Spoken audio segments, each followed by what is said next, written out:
Why is it so important for so many Jews to serve? The question is a critical one, because as a citizen of the country, you're obligated to serve the country. And there are many ways of serving.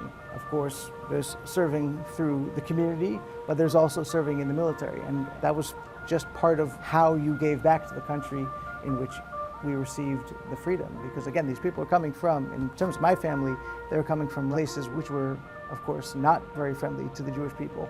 And coming here and having the capability of being who you wanted to be able to have those freedoms, the freedom of expression, freedom of religion, and everything else. That's something that's of extreme value to us, and that's always something to be appreciated.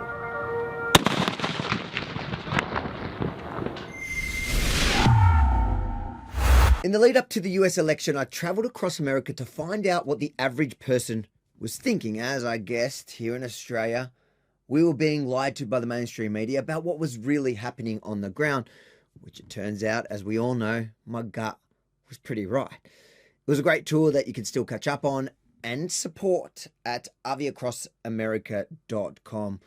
All my reports are there.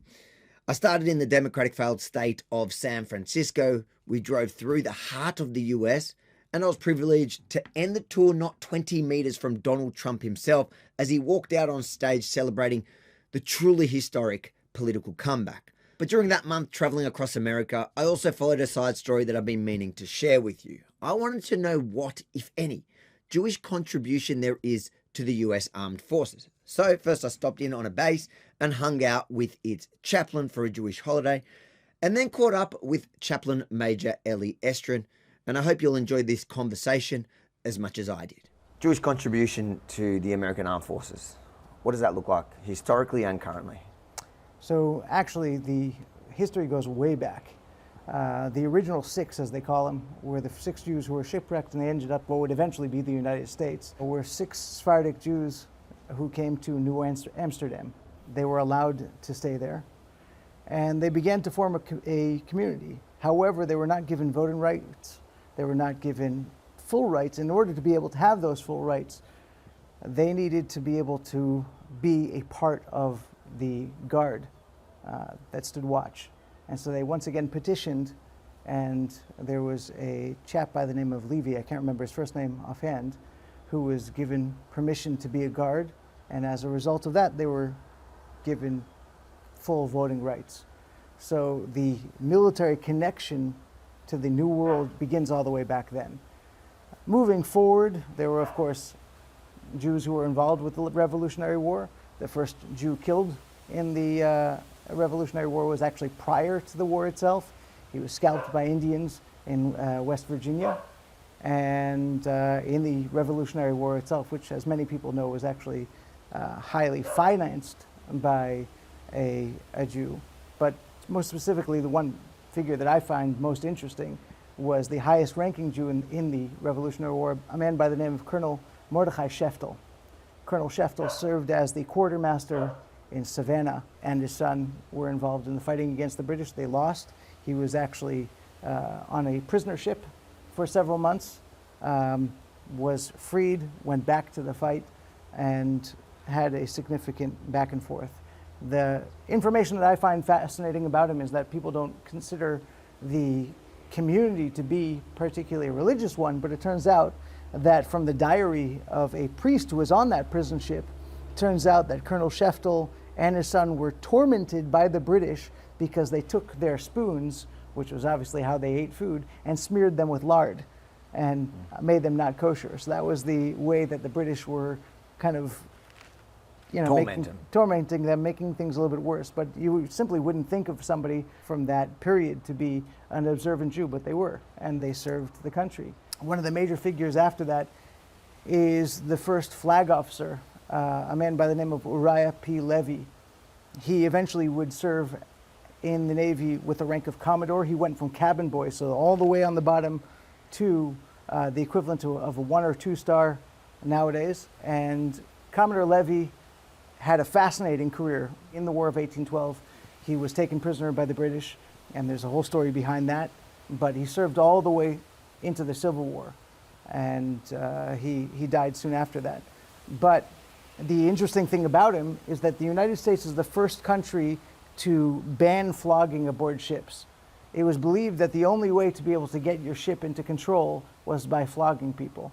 And Levy was a primary fighter against this concept, and he brought it in front of Congress. And so the reason why we do not have corporal punishment today in the United States, and that spread to other countries afterwards, is because of a Jewish officer.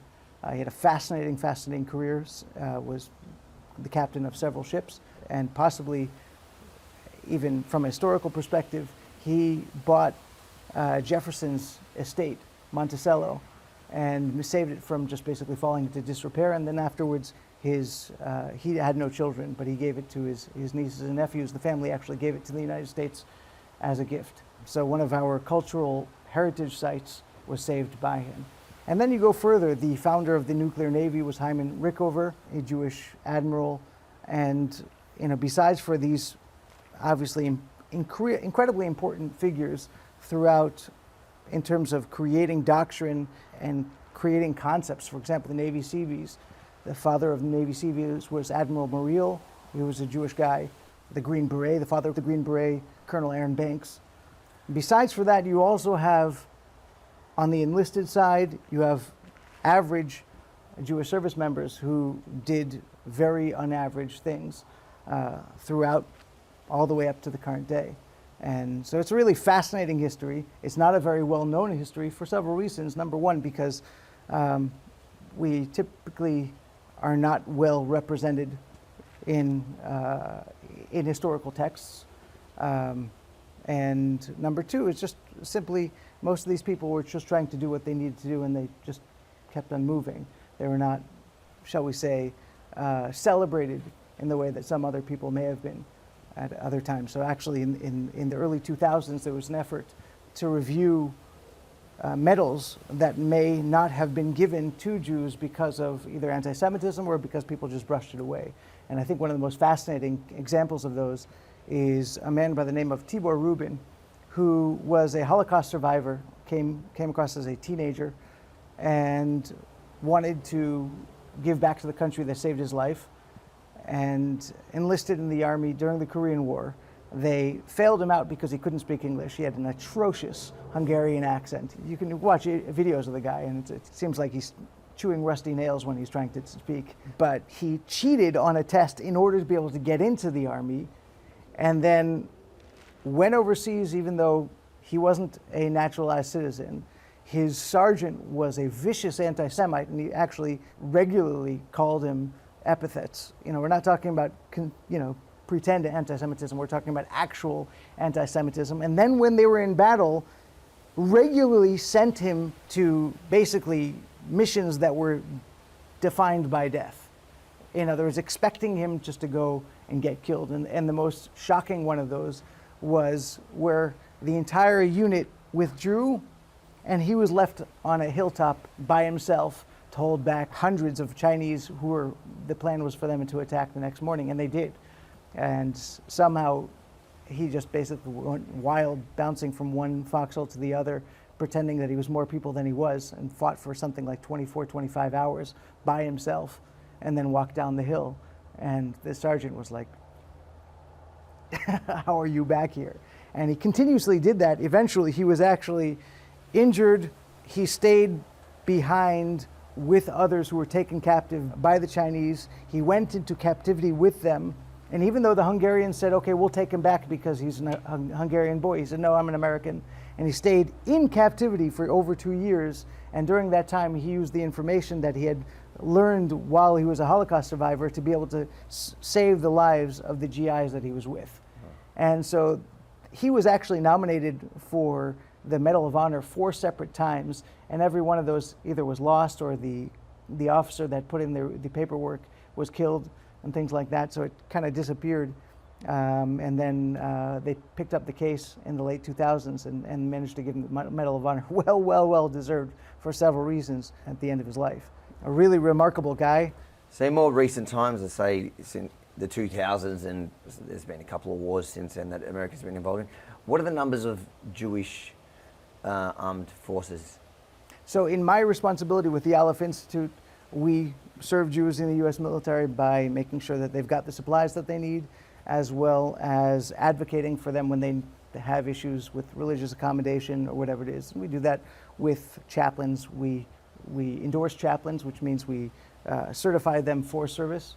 And of course, I am lucky enough to be serving in the United States Air Force as a chaplain myself. And so the estimation, based on the information, we had a conversation once with an officer in the Pentagon, and the numbers that were given to us were between 12 to 15,000. Do you interact a lot with I'm assuming, with Jewish servicemen currently? I absolutely do.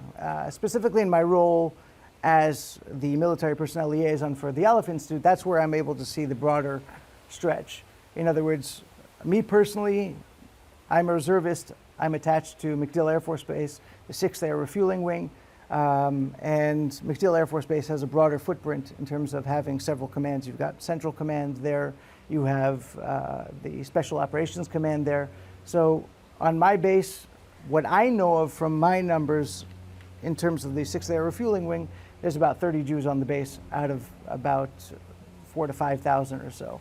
But broader than that, of course, there are many more in these other operational commands, and they find out about me. You know, their chaplains tell them that I exist. So that's on my particular base.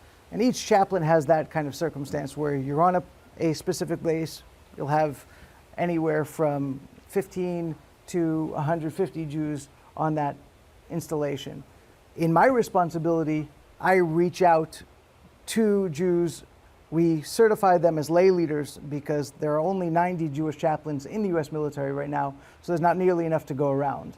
And as a result of that, we really need the individual service members to be able to take up that leadership role to be able to reach out to others. And that's an ongoing conversation. So we interact with approximately 4,000 to 5,000 Jewish service members right now, and we encourage them to reach out further. So some of them end up coming back to us. Others, we hear about them and where they're going and what they're doing, and we try to, again, make sure that everybody has exactly what they need at any particular time. Why is it so important for so many Jews to serve?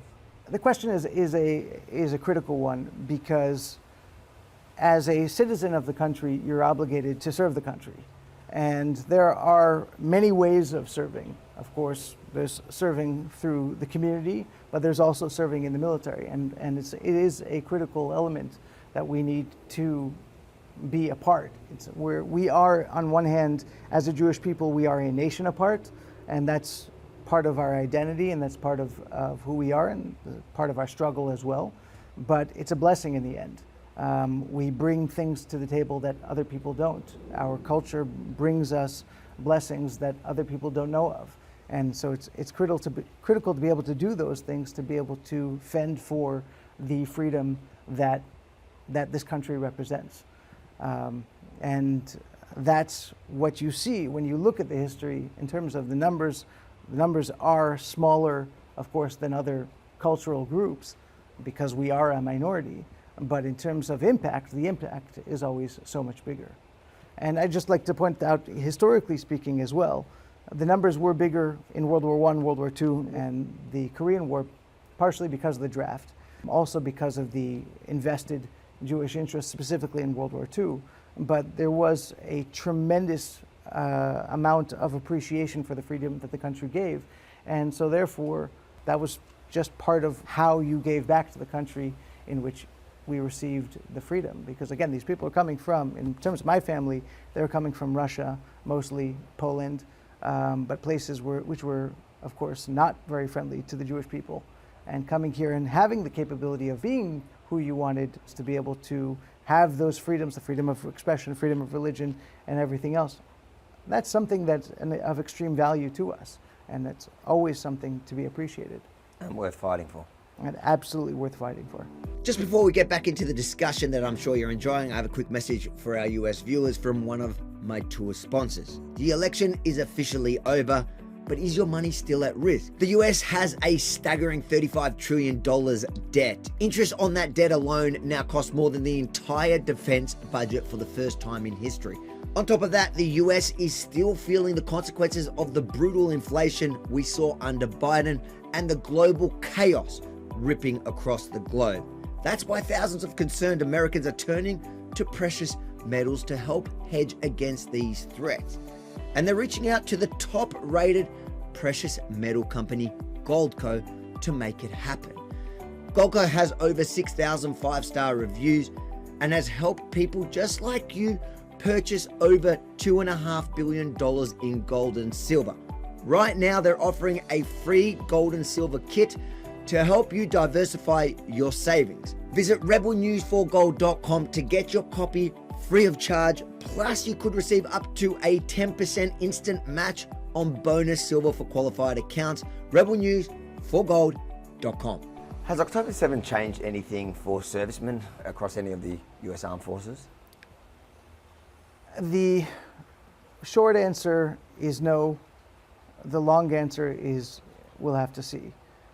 I was lucky enough to get a call from the commander of my base shortly after October 7th, a call of support, which I deeply appreciated. And I sent that call to my Jewish service members. We had a vigil for the victims of October 7th, and the commander attended, just emotionally supportive, and that was very special. At the same time, there are instances which we have heard of, that we know of, including even on my base, but those things were dealt with in-house, in which service members do not necessarily know who they're fighting or why they're fighting or what they're doing. So even heading out to the Mediterranean Sea and shooting down drones or ballistic missiles that are coming from the Iranians or the Houthis, unfortunately, people are not necessarily communicating with our soldiers, sailors, Marines, airmen, guardians, the whole group, regarding what these people want to do, not just to the state of Israel, but to the United States of America and to Western society at large. It's not a very comfortable conversation to have, and I think that's the reason why most people are having it. And people convolute the difference between respecting Muslims and Muslim society, which is something that I wholeheartedly support and respect, versus certain groups which have a stated goal of destroying our country, and by our country I mean the United States. You know, Iran calls Israel the little Satan and the United States the big Satan. They would like to destroy us if they can. At the same time, I know that there was a certain element of struggling with messaging even in World War II, which is shocking when you think about it. But at the same time, there were certainly people then who thought, you know, why are we fighting the Jews' war and things like that, which was ridiculous because the Nazis likewise wanted to take over the world and take away everybody's freedom. That was the purpose of the whole thing. You know, from a personal perspective, of course, I cannot speak for the United States military in this respect. I do wish that there was more communication about the fact that these people are our sworn enemy, not because we choose to make them our enemy, but because they have chosen to make us their enemy. So there's a bit of a lack of education within the armed forces, you think? I believe so. I believe so. What would you say to, I guess, people, whether they're veterans or current members or even keyboard warriors? You know, we have seen the rise of Jew hatred since October 7 globally, and so there's no shortage of them. But people that would look at you or look at any Jewish serviceman or woman and question their dual loyalty, how do you respond to that? It's a painful one. It's a painful conversation because the truth of the matter is, you can say that to anybody. If somebody's from Italian heritage, are you going to say, okay, are you going to back the Italians if the Italians went to war with us? And the same thing with regards to in my own unit. There was a gentleman of Iranian extraction. And I asked him, and he's like, that's where my father's from. It has nothing to do with me. But it's a painful conversation because no matter where Jews are, they're always accused of that. I think every single person needs to be given the benefit of the doubt, and every single person that raises their hand to defend this country should be respected and appreciated as having done so honorably. So, you know, you talk about one or two or three or whatever it is that may not have served this country honorably, or whatever those numbers are. Well, those are the rotten apples that are in every single batch, and there's really nothing we can do about that. But anybody who is an honest person, anybody who's a a person of integrity, which is what the United States military expects of its service members, raises their hand and says, I'm swearing to defend the Constitution of the United States of America and nothing else. That's what it's all about. But there definitely is a Jewish connection that's, you know, possibly stronger than an Italian immigrant to Italy for many Jews, for most Jews even. There's this connection, you know. Anyone that's practicing Jewish, I know for thousands of years, they've ended every Jewish holiday by saying Shana Haba b'Yerushalayim, next year in Jerusalem. So there is a really strong connection to it. And that strong bond is the same thing that's used against them by those who hate Jews, no matter where they are. So to the people that aren't blinded by hate, to the people that do take people on face value, is it possible to love Israel with everything that means, and to love America and to serve America, and for there to be no conflict of interest or conflict of whatever? I believe strongly that there's absolutely no question that that's possible. I have no problem whatsoever with it.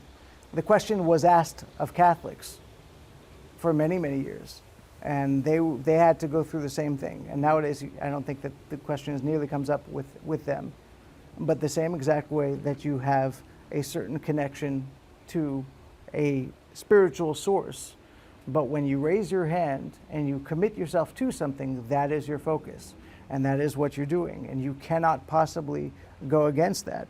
There are, of course, people who they can take the easy way out and say, I'm not going to serve. If you truly are conflicted by two ideals like this, then don't serve in the United States. You can serve in the IDF, and there are many people who do that, and that's perfectly fine. I believe that both are truly serving the purpose of course, the Jewish people specifically, but more broadly, serving the Western civilization and the purpose of freedom.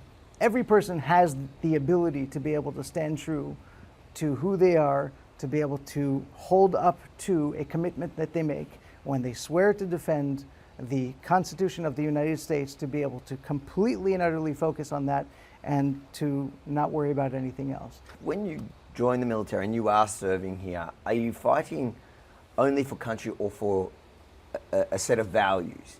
And is that the reason why there is no conflict, because there is a shared values? Or does that not hold any? I think that's an incredibly important question. And it's answered by the beginning of your question is, what are we fighting for and what are we swearing on? We are swearing not allegiance to the country, but we are swearing to support and defend the Constitution of the United States. Which is a set of values. Which is a set of values. That's exactly correct. And that's different from what I understand from every other country in the world in which you are swearing to defend that country. The United States is a country based on these values. And the founders of the military as well understood that the power of the country is based on the values that they struggled with and fought over and wrestled over for those years until they came up with the framing of the Constitution. And all of that effort put into it said, look, you're going to be able to keep this country strong if you stick to these values. If you go just to a place of nationalism, it is very possibly going to spin off into the things that we built this country to not be like. And the United States military is built on that. And that's lesson number one for officers in officer training school, is to understand exactly that, because that can come up when it comes to all sorts of things. When somebody asks you to do something, of course, a commanding officer, you have a legal responsibility to follow that directive unless it's an illegal directive. And part of that is anything that is unconstitutional. And so that is a critical element to the country. So yes, we are standing up for values. We love the country because of its values, that this country unites everybody together. That's in the name itself, United States of America. What unites us? The values that keep this country united. And that's something that I deeply, deeply, deeply feel is worth defending. And I believe those values will always come up on top. And do those values at the moment, are those values, I guess, shared with the modern state of Israel? I believe that they are. I believe that the modern state of Israel has, of course, like every country does, has its own issues. They have their own struggles with regards to how they pull together.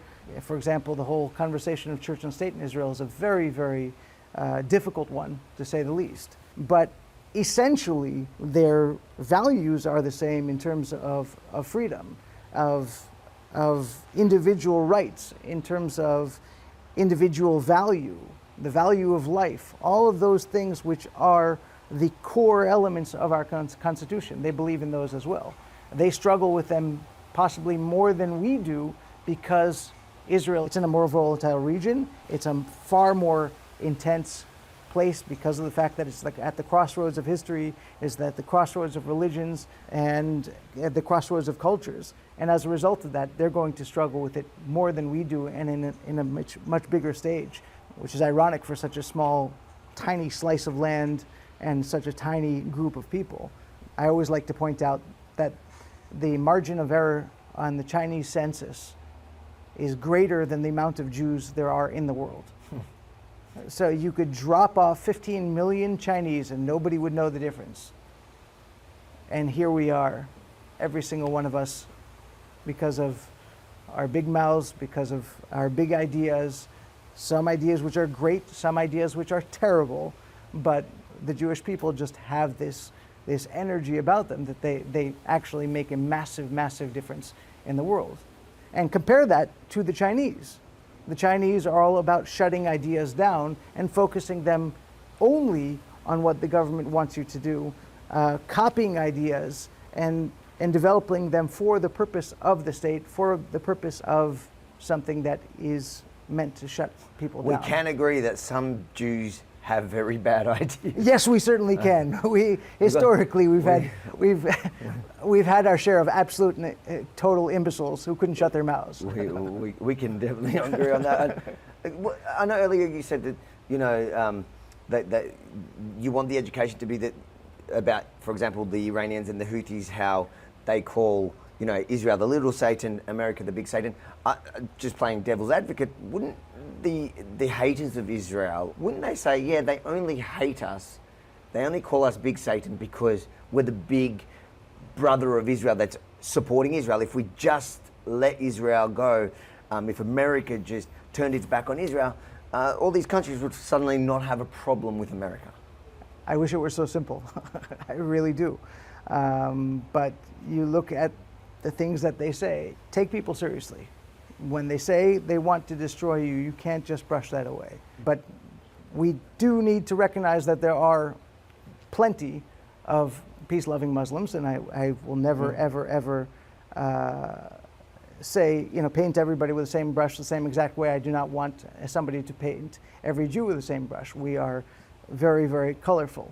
In this particular case, in terms of the Islamo-fascist type ideology, it has proven to be extremely, extremely dangerous, and it has not been taken seriously enough, and that's been a problem. I personally, I think that the issue has been a matter of looking at the grievances and saying, okay, let's solve this grievance.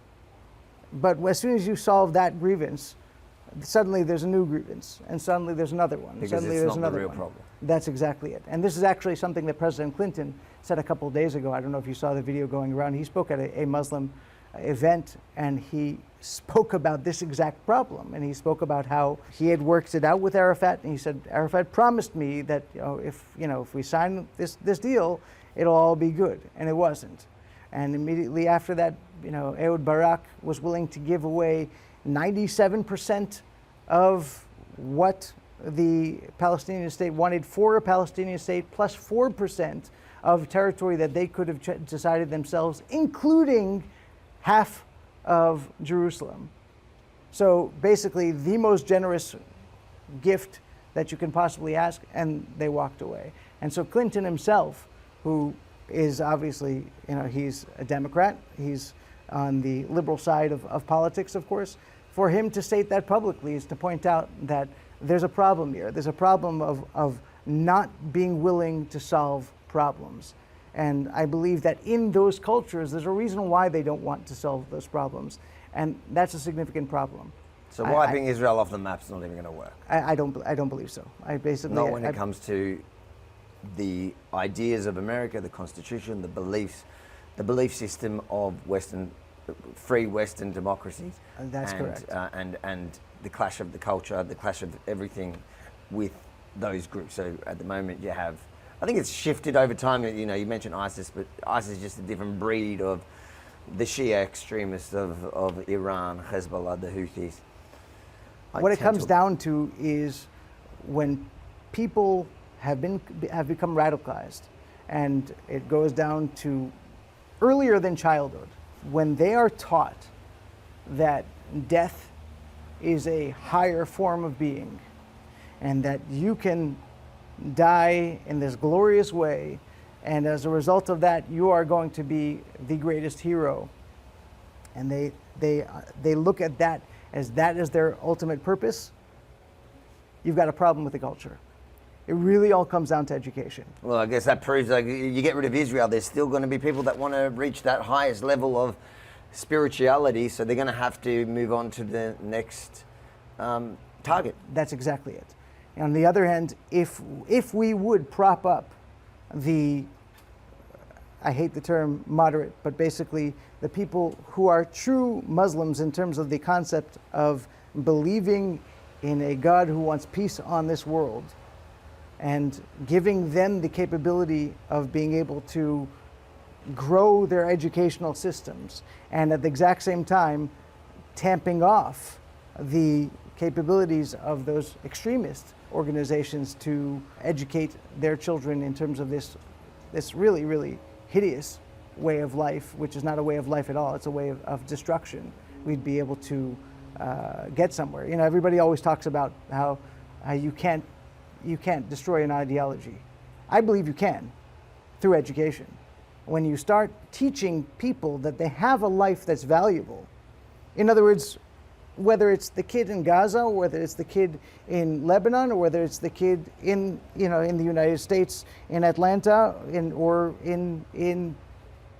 doesn't make a difference where. Every one of those lives have ultimate value, and their value is what they give to people around them, and how they give to the world at large and to their community, so that there's a purpose in that life. Then we can solve that. But as long as we allow people, like UNRWA is the perfect example, in which they're educating for generations nothing but hatred and grievances and murder, and as the result is what you see. Do you think the Abraham Accords, I guess, is a good example of a potential way forward? I couldn't believe, probably if you asked me 5-6 years ago, if I'd be able to go to Dubai with, proudly wearing something with Hebrew on it, not using my Australian passport. I wouldn't have believed. I would have thought you're crazy. But today I feel safer there than I do in most of the world. The Abraham Accords are a perfect example of that, in which you say that Israel is an existence. It's not up for discussion whatsoever. The question is, how do we bring these cultures together, and you find common interest and you work on those common interests, and you say, okay, shut up the grievances, we're not talking about those at all. And that's basically, from what I understand, and I could be wrong here, but I understand that was the mechanism that created those possibilities. And I believe that those possibilities are much deeper and much greater and much bigger. We do not have to be enemies. This is not a natural state of things to be in a constant state of war. It's an outsider thing because of the fact that there's these pressure points that are coming from people who want to stay in power, and are vicious murderers. Final, I guess, message to Americans, but even broader, the world, or people, freedom-loving people around the world. What would your parting message be now, from the perspective of somebody who's dedicated so much of his life to service for America? As a military chaplain, I deal with people from every culture, from every religion, from every background. And the incredible experience about it is that because we're all in something for a common purpose, we don't see the externalities. So whether it's a Christian, a Buddhist, a Muslim, or an atheist, they will come to me as a chaplain for advice, and I'll do my very best to be able to give them advice, to be able to solve their problems, or to be able to give them reassurance that they can get through whatever they're getting through. Because at that point, we all see our common humanity, and we all realize that each one of us has something else to give to each other. And that's something that I try to encourage people to find. What is the gift that you have? That what is the purpose for which God put you on this world? Every single one of us has a purpose for goodness. And that's something that only freedom allows us to be able to explore. You talk about self-actualization. The greatest way to self-actualize is to live for a higher ideal, is to live for people outside of yourself, to live for a community. And again, that can only be done if you have the freedom to be able to find your gifts and your talents for which God put you in this world, and to be able to reach out. And this is not something that is specific to the Jewish people. This is as broad to everybody in the world. And if everybody takes this concept and applies the basics of morality, that's really what it's all about. And lastly, do you want to see more Jews join the armed forces here in America? Every time I hear that a Jewish service member has joined, I am absolutely thrilled. I'm thrilled to serve with them. I just hope that we can all do our very best to achieve the goals that the government gives us, and to spread freedom across the world, to be able to achieve a world of peace and goodness. If you got something out of this conversation with Chaplain Major Eli Estrin, make sure to like, comment, but most importantly, share it with someone you think may also appreciate it. And then head over to aviacrossamerica.com. Check out all my reports from that awesome trip. And if you support the mission, please consider chipping in to help cover the costs of heading there, traveling across the country, filming and producing the content. aviacrossamerica.com, because none of these projects are possible without your support, and I hope to do many more.